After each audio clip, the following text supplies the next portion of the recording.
Protect the House. Ivanka Trump set to headline multiple fundraisers for Republicans in California today. This signaling the administration's priority to help Republicans retain their seats in the left-leaning state. So is California the key to congressional control come November? Here now to debate it is Democratic strategist Joel Payne and the conservative millennial Allie Beth Stuckey. Thank you for joining us this morning. Joel, I'll start with you. What do you think it means that Ivanka Trump is going out there to California? I'm not sure. It's actually a very good question. I don't think of Ivanka Trump as much of a person that's going to whip up the conservative base out there on the campaign trail. But obviously, they feel like that's what's going to help push them over the edge. I will say this. What I would do if I was Republicans was less worry about who's going to headline fundraisers and try to do things like coming up with a policy that most Californians might support.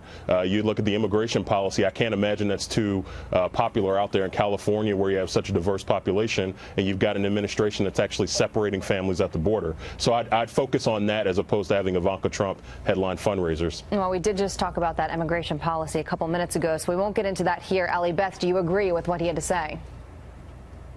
Well, I think it shows that the Republican Party is taking California seriously, despite the fact that the blue wave that California expected to have in the primaries is really nothing more than a ripple. We've been hearing for months how California is the path for victory for House Democrats, and that just doesn't look like it's going to be the case. However, I commend Kevin McCarthy, I commend the Republican Party for sending Ivanka Trump out there, taking it seriously, doing what they can to solidify the seats in the Fresno, Bakersfield area, and even possibly solidify the seats in Orange County. It's what we need to do. Allie Beth, you mentioned the blue wave is now a ripple. Joel, do you agree or disagree with that? Listen, November's a long time away, so anyone who can sit here and try to characterize what's going to happen then, I wouldn't quite do that. I've seen a lot of congressional races turn within the last 3 months, so I'm certainly going to be watching as anybody else would. But I would say this: Democrats have performed very well in special elections. Republicans are up against the wall to defend a very unpopular president, particularly in a place like California. Look at across the country in places like Pennsylvania as well. The president is really up against the wall, and Republicans, that's why you've seen a record number of Republicans retiring around the country, because they don't want to defend this president and his administration's policies. Well, go ahead, Allie. Well, actually, the president has gotten more and more popular, especially as the economy is booming, and so that's one of the problems that the Democrats face. Are people who would maybe vote Democrat going to say, hey, the economy is doing pretty well, I'm doing pretty well, and particularly in California, where a budget was just approved to keep the gas tax so high despite the fact that there's a surplus in the state. I think taxpayers are going to look at that, look at President Trump's policies and say, hey, we're doing pretty well. I'd rather go that direction than in the Jerry Brown direction. Well, let's take a look at the Republicans and Democrats in the House. And right now, as it stands, there are 39 Democrats and 14 Republicans in the House. Allie Beth, 14, that's a pretty low number in comparison. What do Republicans need to do to flip some of those seats?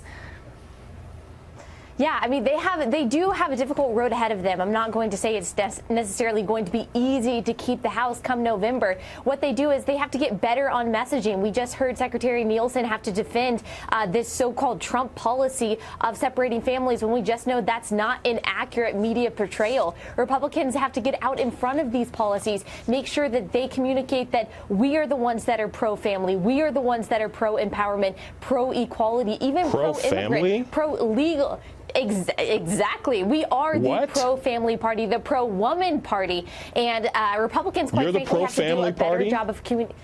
Yes, absolutely. We are against tearing families apart at the border and against tearing babies apart in the womb. I don't think that you can say that. Why does your president and why does this administration believe it's appropriate to tear families apart at the border? This is a policy that's been around for a while. You by definition are not pro-family. If you support that policy, which you do, you can file for asylum in a legal way. Secretary Nielsen's lying. The president's lying. You do support this policy. This is the policy that you are enforcing. Just because you're saying that we're lying doesn't mean that it's actually true, and I certainly don't support this policy. We do have to go. So thank you. Just a couple minutes ago, we did have those tweets from Secretary Kirstjen Nielsen saying that there is no new Trump administration, new Trump administration policy on record, that they are enforcing the policy that was in place. So we will leave it there with what Kirstjen Nielsen had to say. Thank you both for joining us this morning. We appreciate it. Thank you. Thank you.